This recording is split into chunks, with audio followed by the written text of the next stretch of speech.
하나님 말씀 봅니다. 로마서 8장 6절 한 절입니다. 같이 있습니다. 육신의 생각은 사망이요 영의 생각은 생명과 평안이니라.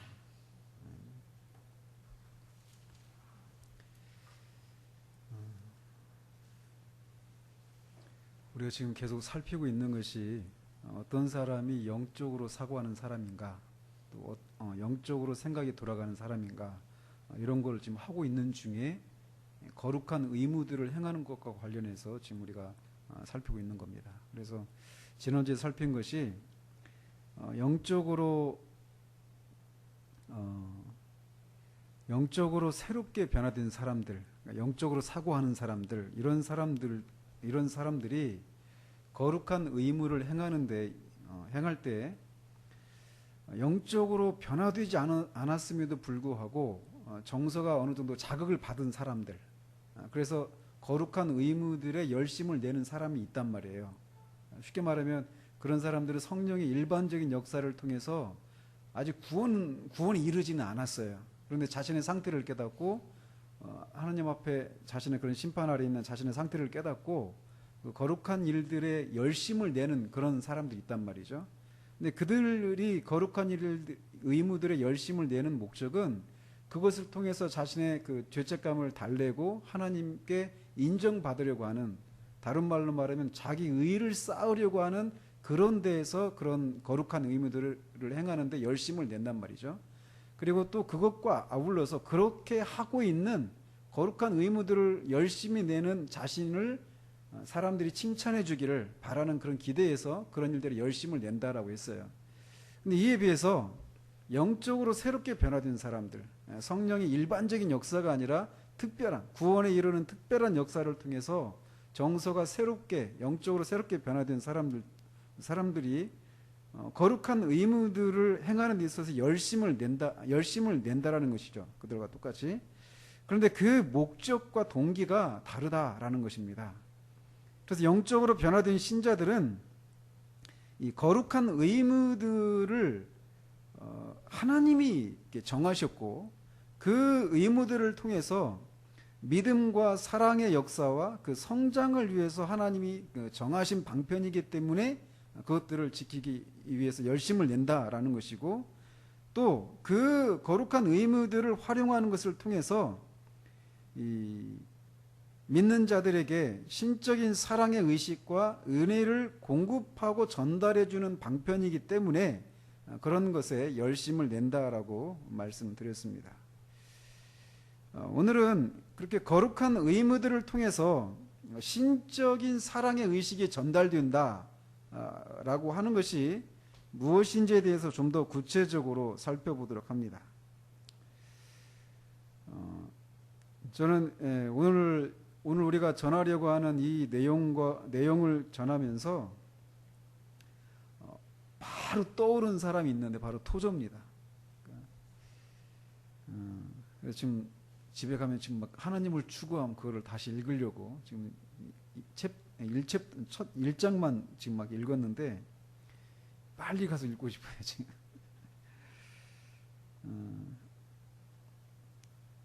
오해는 청교도의 이 황태자라고 불리는 분입니다. 그러니까 청교도 신학에 있어서 최고봉이라고 할 수 있는 분이에요.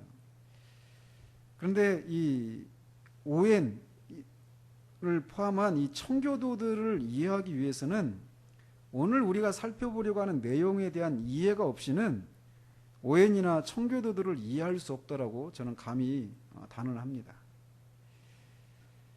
저는 말씀드린 것처럼 오해를 읽으면서 저는 토저를 봐요. 토저 목사님은 청교도들 또는 오늘날 개혁주의 신학을 표방하고 있는 분들에게 소위 쳐주지 않는 분입니다. 토저 목사님. 근데 더 나가서 이 개혁주의를 말하는 분들은 로이드 존스 목사님도 쳐주지 않아요. 인정하지 않거든요. 근데 어쨌든 이 토저 목사님이 로이드 존스를 그의 생애 동안 한 번 만났습니다. 토저 목사님 미국 목사님이고 로이드 존스는 영국 목사님인데 토저 목사님이 1년 먼저 태어나셨어요. 같이 이제 다른 대륙에서 사역을 하고 있어서 서로 알고 있었습니다. 로이 존스가 종종 그 설교 속에서 토저 목사님 책을 소개하기도 하고 막 그랬거든요. 그런데 만나기는 한 번 만났대요. 그분 두 분이 미국에선가 캐나다에선가 한 번 만났는데 토저가 이런 얘기를 했다고 합니다. 존스, 자네나 나나, 루이 존스를 말하는 거예요. 존스, 자네나 나나 우리가 마땅히 도달해야 될 지점에 우리가 다 도달을 했네. 그런데 자네는 청교도를 통해서 왔고 나는 신비주의자를 통해서 왔네.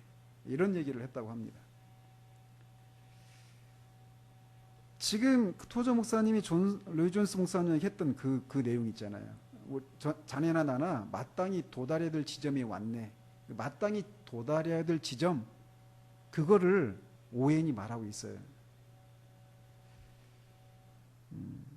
오늘날 우리의 신앙이 메마른 신앙이 된 것은 지금 이 부분을 놓치고 있기 때문에 그렇습니다. 그래서 여러분이 저는 우리 교회에서도 이 하나님을 추구함을 문제집으로 만들어가지고 다 읽히고 싶어요. 반드시 읽어야 될 필독서인데 이 내용들을 한번 잘 우리가 살펴봐야 합니다. 그래서 이렇게 구원에 이르게 하는 이런 특별한 성령의 역사로 말미암아서 정서가 영적으로 새롭게 변화된 신자들은 왜 거룩한 의무들을 행하는 데 열심을 내느냐면 예수 그리스도 안에 있는 하나님의 사랑의 의식을 전달받기 위해서 거룩한 의무에 열심을 낸다라는 것입니다. 즉 거룩한 의무들이라고 할 때는 예배, 기도, 성례, 묵상 이런 것들을 다 포함하는 거예요. 그런 것들에 열심을 내는 이유가 무엇이냐면 바로 이런 거라는 거예요. 예수 그리스도 안에 있는 하나님의 사랑을 우리가 의식하는 거예요. 또 쉽게 말하면 하나님이 그리스도 안에서 우리를 사랑하신다라고 하는 것을 의식하기 위해서, 그것을 알고 누리기를 맛보기 위해서 거룩한 의무들을 행한다라는 것이에요. 신자가 이 땅에서 평강과 위로와 기쁨을 누릴 수 있는 것은 또 하나님의 뜻에 순종하고 우리가 만나는 다양한 인생의 난제들과 수많은 시험들을 이길 수 있는 힘이 어디서 나오냐면 바로 여기서 나오는 거거든요. 하나님이 우리를 사랑하신다라고 하는 그것을 확인하는 것을 통해서, 그것을 맛보는 것을 통해서 우리는 비로소 신자다운 삶을 살 수 있게 되는 거예요. 근데 그것을 어떻게 알 수 있느냐? 거룩한 의무들을 행하는 그 거룩한 방편들을 통해서 하나님이 주신다라는 거예요.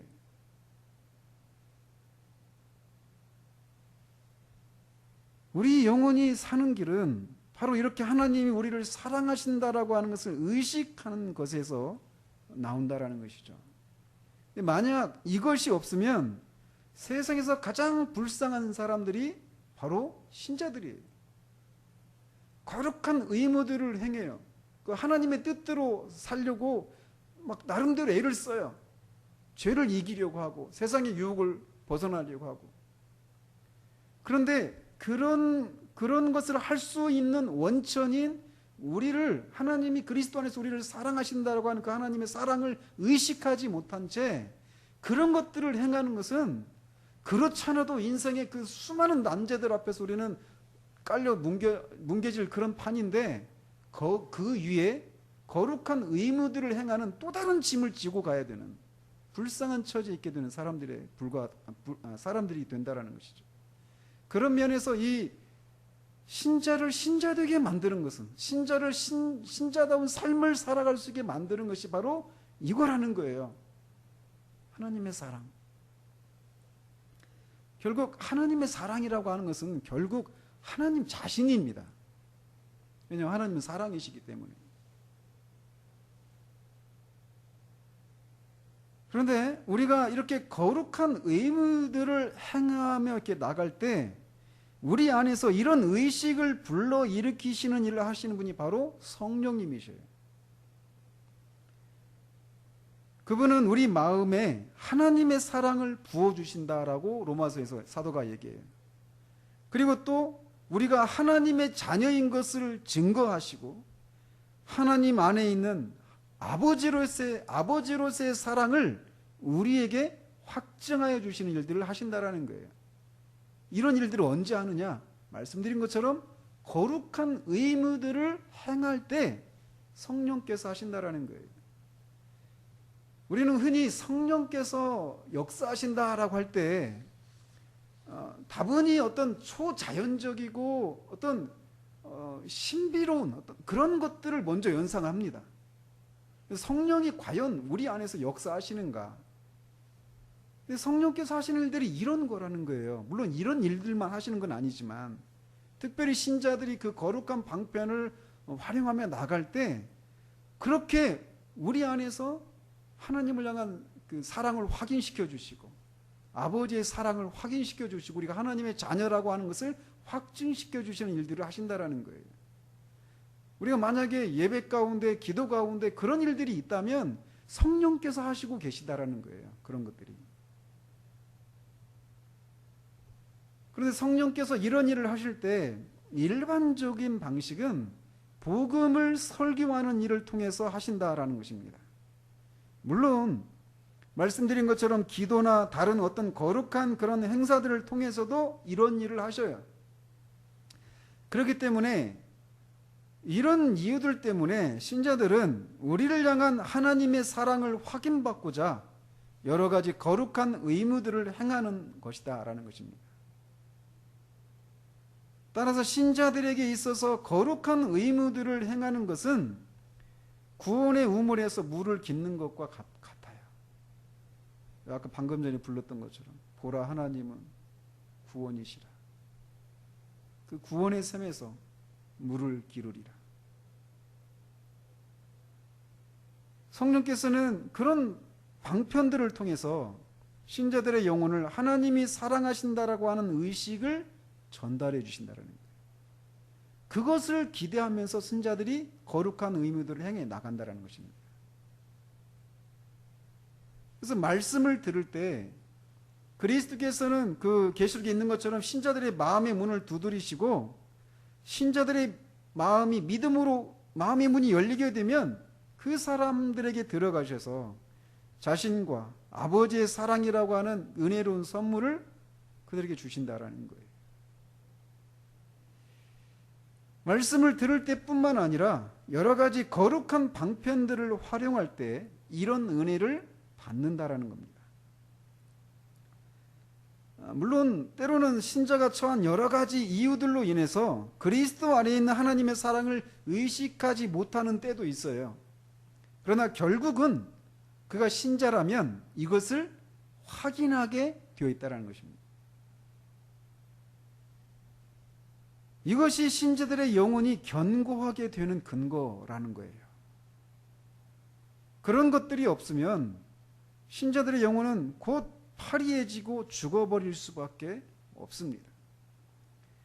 그리스도께서는 이런 것들을 통해서 신자들을 다루시는 거예요.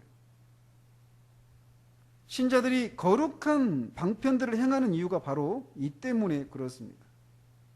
이것을 소망하면서 거룩한 의무들을 행하게 된다라는 것이죠. 그리고 신자들은 이것이 무엇인지를 알아요.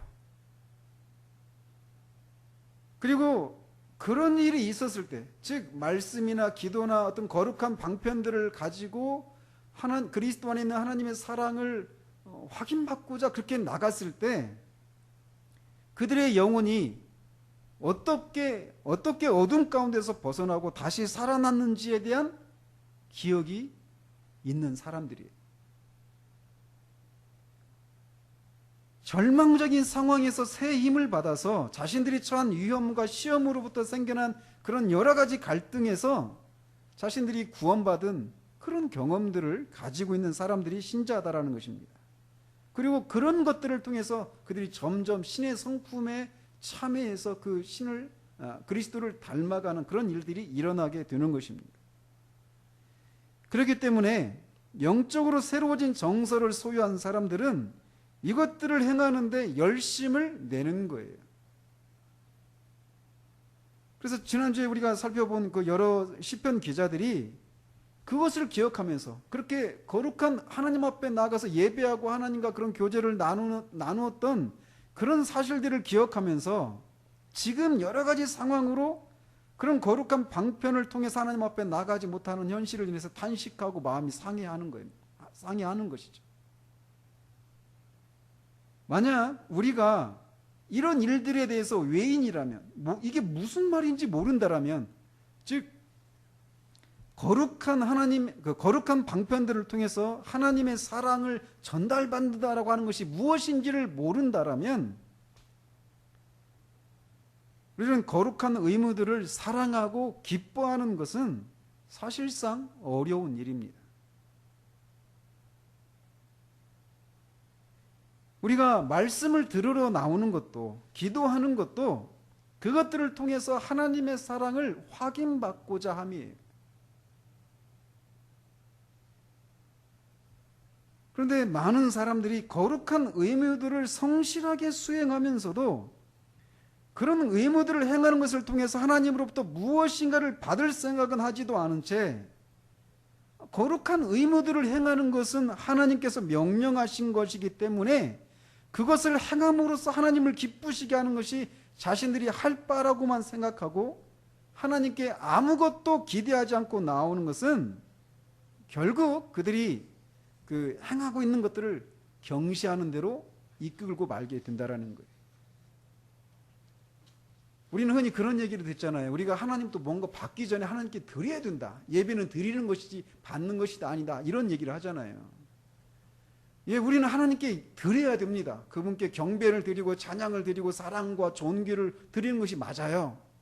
그런데 먼저 받는 것이 있어야 한다는 거예요. 받는 거, 무엇이 먼저냐 이걸 논하기 전에 우리가 그것을 통해서 하나님이 우리를 사랑하신다라고 하는 것을 확인받는 것이 바로 예배라는 거예요. 예배의 본질은 우리 영이신 하나님과 교제를 나누는 것, 우정을 나누는 것, 친밀한 사랑의 교제를 나누는 것이다라고 말하는 것이에요. 또 저는 우리의 사랑에는 역설이 있다라고 말을 합니다. 그 어떤 역설이냐면 이미 하나님을 소유한 사람인데도 더욱 하나님을 소유하기를 힘쓰고 이미 하나님을 발견한 사람인데도 더욱 하나님을 찾고 갈망하는 그런 역설이 있다라는 거예요. 마찬가지로 신자들은 거룩한 방편들을 활용할 때 그것들을 통해서 그리스도 안에 있는 하나님의 사랑을 이미 맛보아 알았는데도 그런 것을 통해서 다시금 하나님의 사랑을 의식하기를 소원하면서 더욱 열심을 낸다라는 겁니다. 다시금 자신들의 죄가 용서받았고 자신들이 하나님의 자녀라는 사실을 확인받고 싶어하고 하나님이 여전히 거기 계셔서 자신을 받아주신다는 사실을 확인받고 싶어하는 거예요.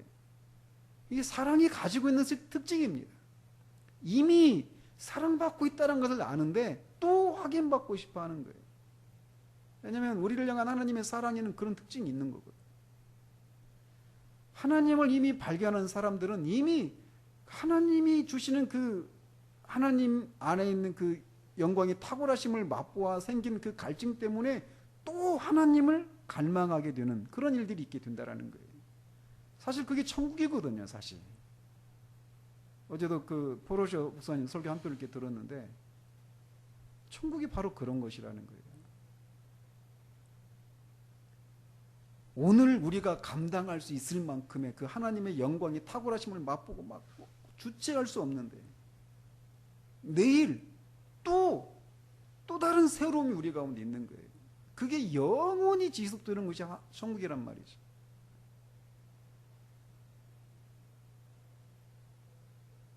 그래서 영적으로 정서가 새롭게 된 사람들은 이렇게 그 거룩한 방편들을 통해서 하나님의 사랑을 확인받고 하나님이 나를 사랑하신다는 그런 의식을 전달받기 위해서 계속해서 그렇게 열심을 내고 나간다라는 것입니다. 그러나 영적으로 새롭게 변화된 사람이 아닌 사람들은 자신이 어느 정도 되었다라고 하는 생각으로 만족하고 말아요.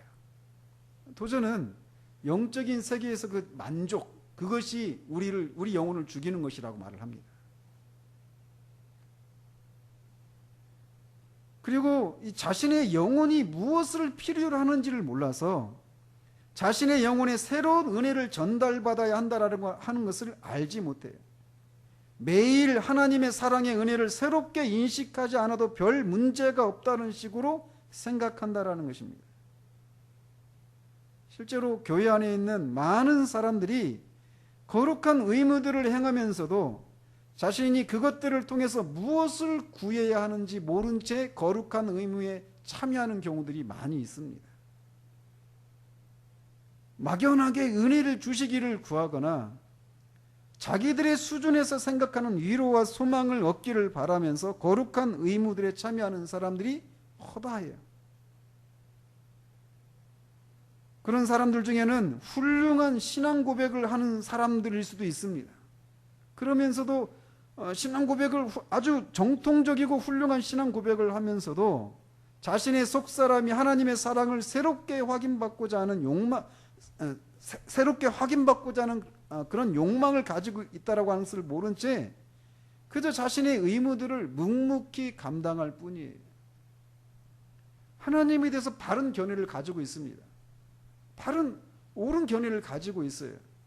그러나 하나님을 향해서 이런 거룩한 방편들을 통해서 하나님이 우리를 사랑하신다라고 하는 거기서 나오는 바른 감정, 옳은 감정, 이것이 없는 채로 신앙생활을 하는 사람들이 허다다라는 거예요. 웨슬레가 이런 얘기를 했다고 합니다.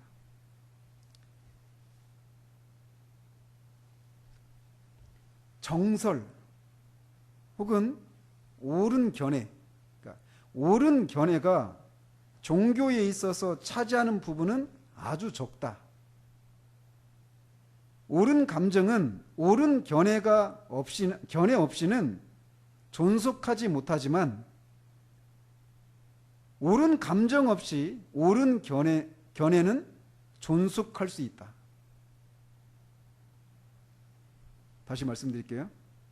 옳은 감정은 옳은 견해가 없이는 존속할 수가 없어요.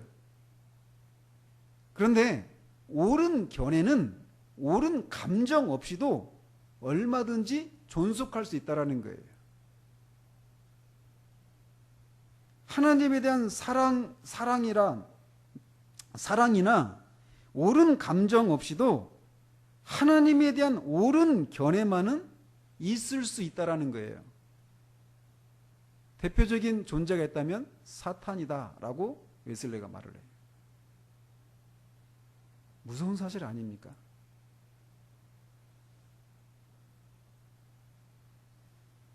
거룩한 의무들은 하나님의 사랑을 우리에게 전달하고 하나님의 사랑의 의식을 우리 영혼에 전달해 주시기 위해서 하나님께서 지정하신 방편이라고 하는 사실 때문에 영적으로 새롭게 변화된 사람들은 이런 거룩한 의무들에 창념한다라는 거예요.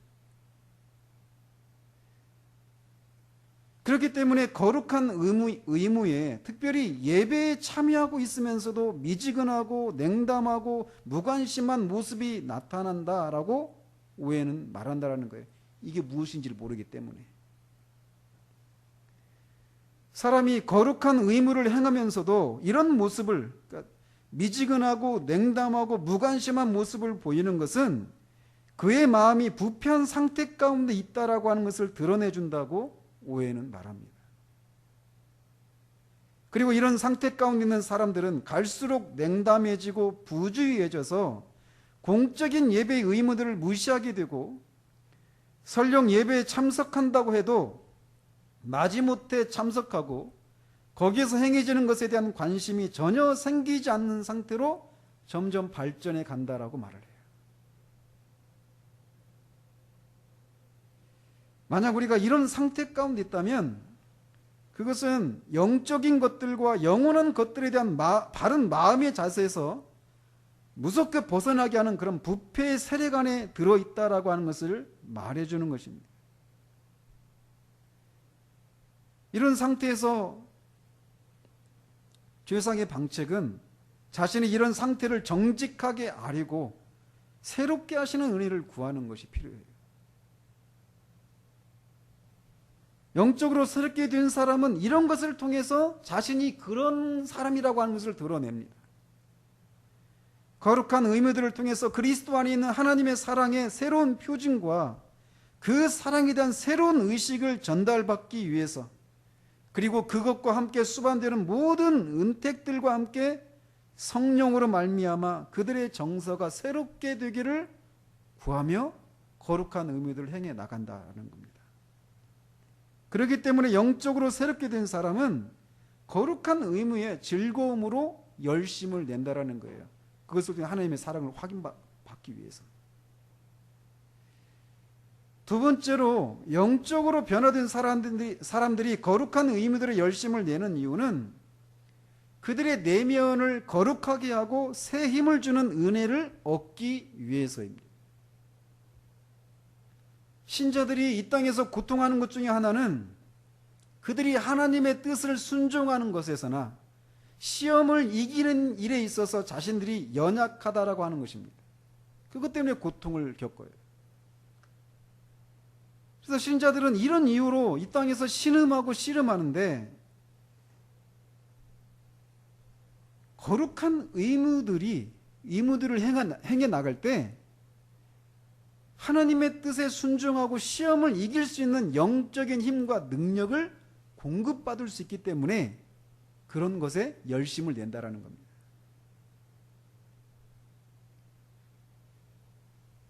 하나님께서는 우리에게 이런 힘과 능력을 주시기를 원하시는데, 주로 예배의 의무들을 방편으로 삼아서 이런 하나님께 순종하고 시험을 이길 수 있는 힘과 능력을 공급하신다라는 거예요. 이사야 40장 28절 31절에 이렇게 되어 있습니다. 너는 알지 못하였느냐? 듣지 못하였느냐? 영원하신 하나님 여호와 땅끝까지 창조하신 이는 피곤하지 않으시며 곤비하지 않으시며 명철이 한이 없으시며 피곤한 자에게는 능력을 주시며 무능한 자에게는 힘을 더하시나니 소년이라도 피곤하며 곤비하며 장정이라도 넘어지며 쓰러지되 오직 여호와를 앙망하는 자는 새 힘을 얻으리니 독수리가 날개치며 올라감 같을 것이요 다른 박질하여도 곤비하지 아니하겠고 걸어가도 피곤하지 아니하리로다. 하나님은 이렇게 피곤하지도 않으시고 곤비하지도 않으시고 명철이 한이 없으신 이 영원하신 하나님은 피곤하고 무능한 자들에게 힘과 능력을 공급하시기를 즐거워하셔요. 무엇을 수단으로 삼아? 예배의 방편들을 통해서. 그래서 그들로 하여금 하나님의 뜻에 순종하게 하고 우리에게 다가오는 시험들을 이길 수 있도록 하신다라는 것이죠. 그리고 말씀드린 것처럼 이런 힘과 능력은 예배를 드릴 때, 특히 말씀이 선포될 때 주십니다. 우리 주님은 요한복음 17장에서 그들을 진리로 거룩하게 하옵소서라고 말씀하셨습니다. 우리가 하나님의 뜻을 행하고 시험에 맞서 싸워 이길 용기를 부여받는 길은 말씀을 통해서 우리의 영혼을 향하신 하나님의 은혜와 그 선하심과 자비하심을 맛볼 때 주어진다라는 것이에요. 물론 성례를 행할 때도 이런 은혜가 주어지고 묵상과 기도를 통해서도 이런 것들을 확고히 하시기도 하십니다. 그래서 신자들이 거룩한 의무들을 행하러 나올 때 기대해야 될 것이 바로 이것이에요. 하나님의 뜻에 순종할 수 있는 힘을 주시기를, 우리가 직면하고 있는 또는 우리가 또 직면하게 될 그런 여러 가지 시험에서 우리가 이길 수 있는 그런 힘을, 능력을 주시기를 기대하며 나와야 한다라는 것이죠. 그렇기 때문에 이런 것을 행할 힘이 부족한 자신의 연약함을 인해서 탄식하고 그것 때문에 마음이 상해 있는 신자들은 그런 것을 공급하시는 거룩한 의무들을 행하는데 열심을 내는 것이 당연한 순리라는 것이죠. 그러나 정서의 변화를 받긴 했지만 영적으로 새롭게 된 일이 없는 사람들은 이런 일에 문외한입니다. 예배에 나오지만 또 여러 가지 거룩한 의미들을 행하지만 그것들을 통해서 하나님의 뜻에 순종하고 시험을 이길 수 있는 그런 힘과 능력을 공급받는 일에 문외한이라는 거예요. 모른다라는 것입니다.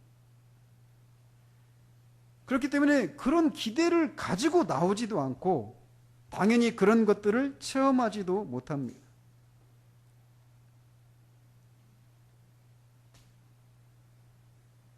그러나 신자들은 말씀이 선포될 때 자기들의 마음이 뜨거워지고 자기들의 은혜가 자극을 받고 새 힘을 얻게 되고 하나님의 사랑을 더욱 원하게 되고 시련과 시험으로 인해서 좌절감을 느끼고 있는 심령이 힘을 얻고 능력을 얻어서 그런 상태에서 벗어나는 체험을 한 사람들입니다.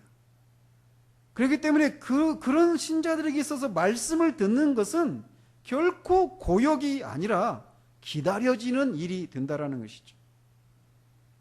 말씀을 듣기 전에는 여러 가지 염려와 두려움과 근심과 의심에 사로잡혀 있던 영혼이 말씀을 들을 때 그리스도 안에 있는 하나님의 사랑을 다시금 의식하고 그것과 함께 주시는 힘과 능력으로 인해서 자신의 어두운 마음이 환해지고 무거운 마음이 가벼워지는 것을 맛본 신자들이 말씀을 기다리는 것은 너무나 자연스러운 것이에요. 맨날 주일에 했으면 좋겠다고 말하죠. 정상적인 상태입니다. 잠시 지나면서 하고 싶은 얘기는 조나단 에드워즈가 설교에 대해서 그런 얘기를 해요. 왜 하나님은 우리가 경건서적을 읽고도 은혜를 누리잖아요. 그죠? 또는 뭐 좋은 설교집이나 아니면 뭐 좋은 그런 성경 주예서들, 매튜엘리나 이런 주석들 있잖아요. 이런 것을 읽고서도 우리가 은혜를 누릴 수 있어요. 그런데 설교가 주는 은혜는 이런 것들을 통해서 얻는 것과는 독특한 무엇이 있다라고 말을 합니다. 설교에 그게 있어요. 저는 그래서 개인적으로 설교하는 걸 더 좋아합니다. 성경 공부하는 것보다. 그래서 그런 얘기 하잖아요. 위필드가 미국에서 사역할 때 그 출판업자였던 그 벤자민 프랭클린이 위필드의 설교집을 출판하고 싶어 했어요. 그러니까 위필드가 이렇게 얘기했잖아요.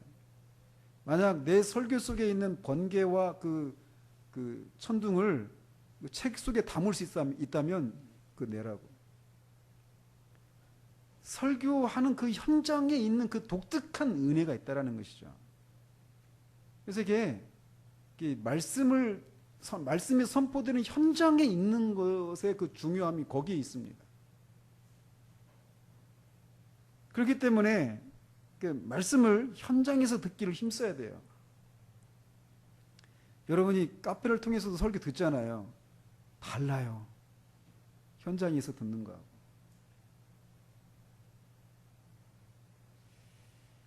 아무튼 이렇게 말씀을 들을 때 그런 일들이 일어나는데 사람이 갈수록 말씀이 설교되는 곳에 가기를 등한히 하고 게을러지고 부지하게 되는 것은 말씀을 듣는 것을 통해서 이런 영적인 은택이나 유익을 체험하지 못하기 때문에 그렇다라는 거예요.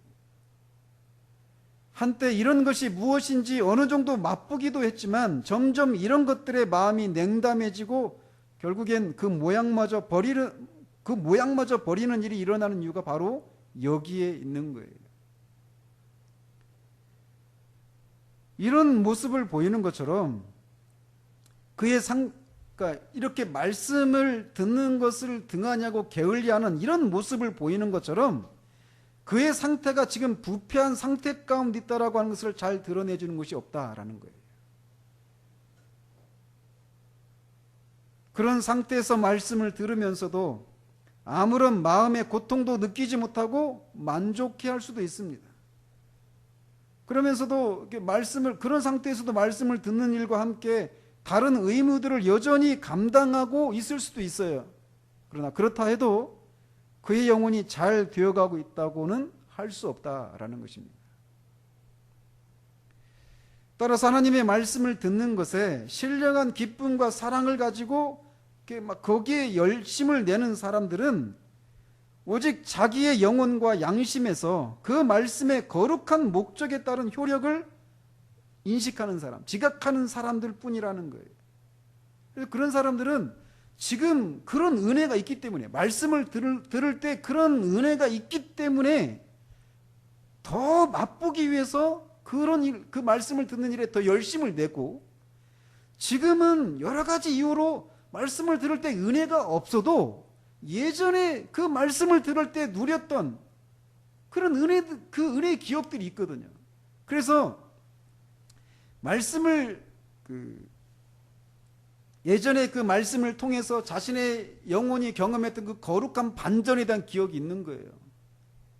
예배당에 올 때는 막 축 처져 있고 염려와 근심, 이 분주함들, 의심, 두려움들로 사로잡혔다가 말씀을 들을 때 그 마음이 확 바뀌어버리는, 그래서 화장실도 달려가게 만드는 이런 일이 일어난 기억이 있어요. 근데 현재는 아니에요. 여러 가지 이유로. 그런데 그 기억들을, 그런 것들을 기억하면서 말씀을 즐거워할 수 있는 그런 의식이 새롭게 주어지기를 부단히 추구하면서 또 열심을 낸다라는 거예요. 그래서 그 정서가 영적으로 새롭게 된 사람들은 말씀을 들을 때 이렇게 하나님의 뜻에 순종하고 시험을 이길 힘과 능력을 공급받는 것이 무엇인지를 알아요. 그래서 그런 일에 열심을 낸다라는 겁니다. 그런데 이것은 묵상과 기도에 있어서도 마찬가지입니다. 신자들이 묵상을 하거나 또는 기도를 통해서 하나님의 뜻에 순종할 새 힘을 얻고 시험이나 깊은 좌절과 절망 가운데서 회복되는 은혜를 경험하고 죄와 사단을 이기는 경험을 했다면 묵상과 기도에 즐거움을 가지지 않을 수 없어요.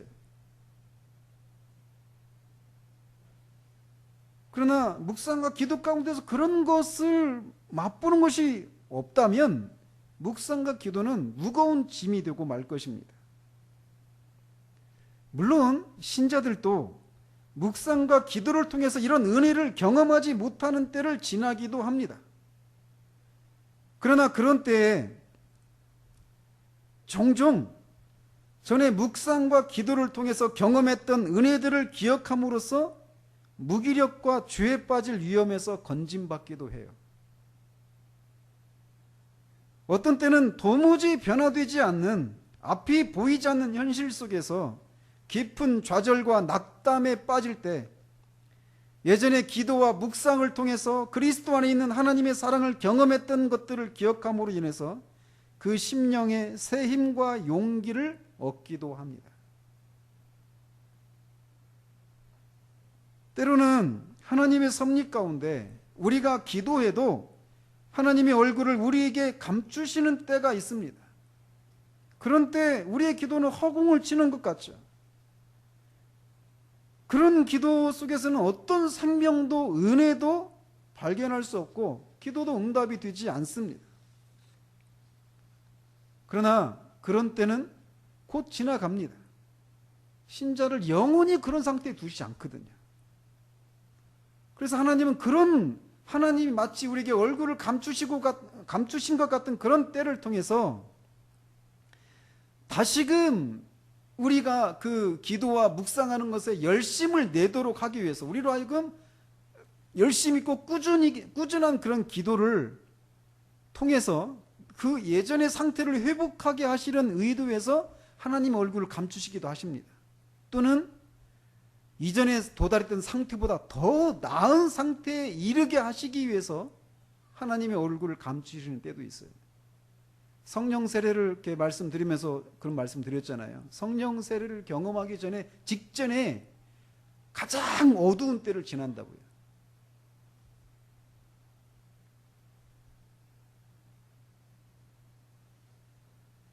이런 이유들 때문에 신자들은 영적으로 새롭게 변화된 그런 신자들은 거룩한 의무들에 즐거움으로 열심으로 참여하게 된다는 것입니다.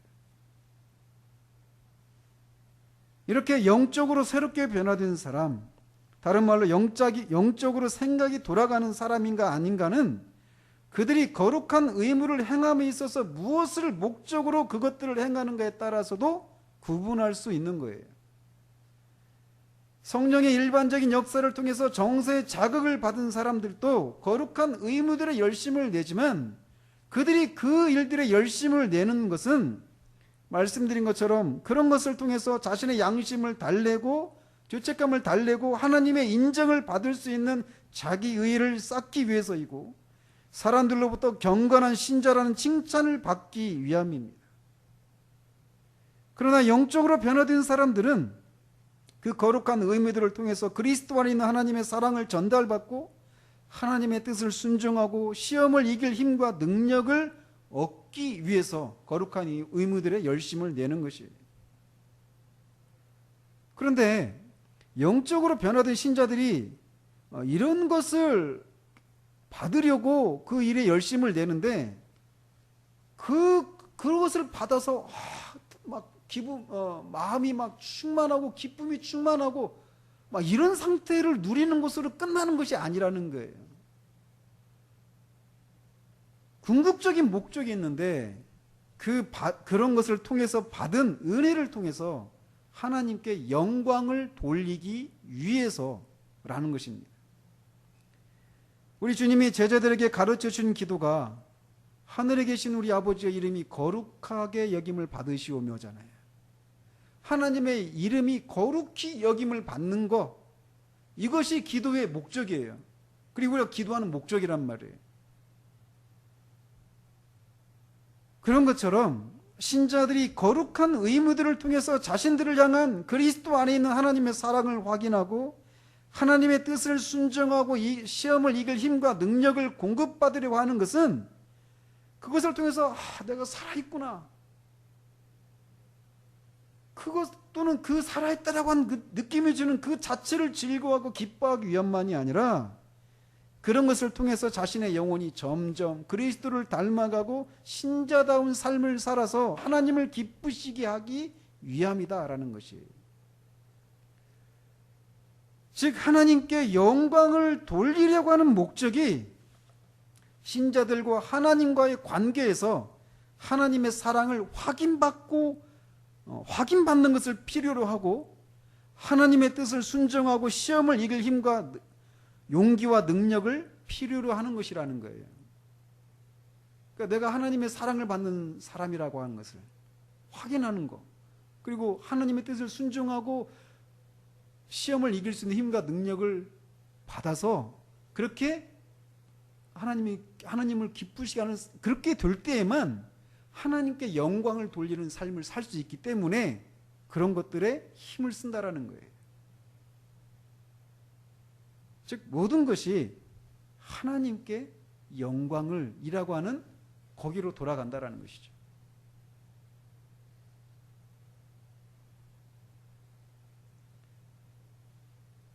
거룩한 의무들을 통해서 양심의 가책을 달래고 그것들을 행하는 열심을 하나님으로부터 인정받고자 거룩한 의무들을 감당하는 것이 아니라 이미 그리스도를 통해서 하나님과 관계를 회복했다라고 하는 전제 위에서 거룩한 의무들을 통해 하나님의 사랑을 다시금 확인받고 그것과 함께 수반된 은혜를 위해서 거룩한 의무들의 열심을 낸다라는 거예요. 왜? 그렇게 할 때만 하나님께 영광을 돌리는 삶이 가능하기 때문에. 만약 우리가 거룩한 의무를 이런 이유 때문에 열심을 낸다면 우리는 정서가 영적으로 변화된 사람들이라는 것이에요. 우리를 한번 돌아보십시다. 과연 우리는 하나님이 우리에게 주신 그 거룩한 방편들을 행함에 있어서 그것들을 통해서 그리스도 안에 있는 하나님의 사랑을 나는 확인받고 있는지, 예배든 기도든 성경을 읽는 것이든 묵상이든 또 그것을 통해서 하나님의 뜻을 순종하고 시험을 이길 수 있는 힘과 능력을 공급받고 있는지. 그것이 없다는 얘기는 내가 심히 영적으로 지금 부패한 상태 가운데 있다는 거예요. 원천적으로 그것이 무엇인지를 모르는 전혀 변화되지 않은 사람이든지 변화되었다 하더라도 지금 내가 영적으로 그 신령한 정서를 가졌지만 지금 내가 부패한 상태 가운데 있다라고 하는 것을 말해주는 것이라는 거예요. 그리고 그것은 인간의 제일된 목적이 하나님을 영화롭게 하고 그를 영원히 즐거워하는 것이라고 하는 인간의 본질, 거기에서 벗어나 있는 거예요. 그러므로 내가 지금 거룩한 의무들을 행하는 데서 그런 것들을 내가 현재적으로 누리지 못하고 있다라고 하는 것은 인간의 제일된 목적에서 벗어나 있는 아주 심각한 상태 가운데 있다라는 것이에요. 이건 단지 그냥 내가 오늘 은혜를 받느냐 안 받느냐 이런 문제 정도가 아니라는 것이에요. 그런 심각한 그런 생각을 가지고 우리는 우리의 상태를 돌아봐야 합니다. 그런 얘기 있잖아요. 신자의 메마른 눈으로는 하나님 나라를 볼 수 없다. 신자들은 우는 사람이에요. 진짜 신자들은 우는 사람들이에요. 내가 하나님의 뜻대로 살지 못하고 있는 것 때문에 울고, 연약함 때문에 울고, 그런 나를 향하신 하나님의 신실하신 사랑 때문에 또 울고, 내 안에서 이 눈물이 없다라고 하는 것은 있잖아요. 모든 반짝이는 것이 금은 아니에요. 모든 눈물이 은혜를 받고 있다라고 하는 바른 표지는 아닙니다. 그러나 금은 반짝이게 돼 있어요. 은혜 가운데 있는 사람들은 눈물이 있습니다. 조나단 에드워즈요, 굉장히 아주 냉철하고 지극히 지성적인 사람입니다. 엠필드에서 했던 설교, 진노하신 하나님의 손 아래 있는 죄인들이라고 하는 그 설교를 들을 때 거기 있던 성도들이 다 뒤집어졌거든요. 회개하고 자신의 죄를. 들리는 얘기로 전기가 없잖아요. 초를 들고 막 지독한 근시였대요. 원구를 읽는데 막 여기서 막 회개하고 막 그러니까 조용히 하라고 이렇게 하면서 설교를 계속 읽어나갔대요. 지극히 냉철하고 지극히 지성적인 사람이에요. 그러니까 미국의 가장 뛰어난 철학자고 사상가다, 신학자다 이렇게 말하는 분이거든요. 근데 그가 위플드의 설교를 들으면서 그 선한 에드워즈가 내 설교를 들으면서 막 울었다. 이런 위플드의 얘기들. 그가 하나님을 만났을 때 막 1시간 동안 펑펑 울었던 얘기들.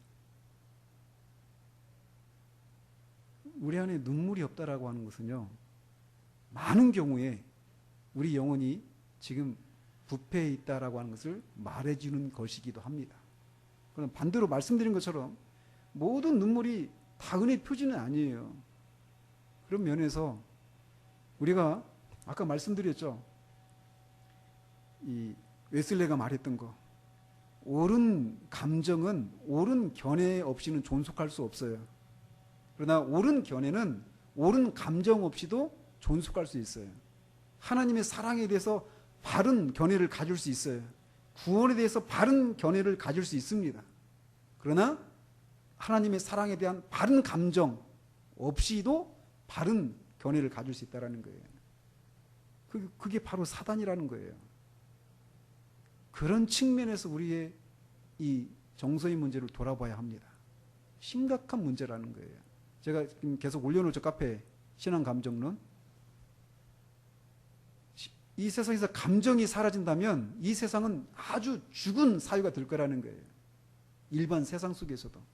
사랑의 감정, 미움, 감정이 모든 것의 중심이라는 것이죠. 그래서 이 문제가 작은 문제가 아니라는 것을, 내 상태가 가벼운 상태가 아니라고 하는 그런 심각한 진지함을 가지고 우리는 접근해 나가야 합니다. 분명한 건 신자들은, 영적으로 변화된 사람들은 거룩한 의무들을 행하는 데 있어서 그리스도 안에 있는 하나님의 사랑을 알고 다시 확인받고, 내가 하나님의 자녀라고 하는 것, 하나님이 나의 아버지시라고 하는 것, 내 보호자시라고 하는 것, 그리고 그런 그 사랑을 확인하는 데서 오는 하나님의 뜻을 순종하고 시험을 이길 수 있는 힘과 은혜를, 능력을 공급받는다라는 것을 알기 때문에 거룩한 의무들을 행하는데 열심을 낸다라는 거예요. 왜?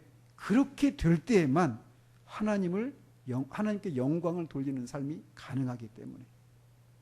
우리가 마땅히 회복되어야 할 것이 있다면 바로 이것입니다. 기도하겠습니다.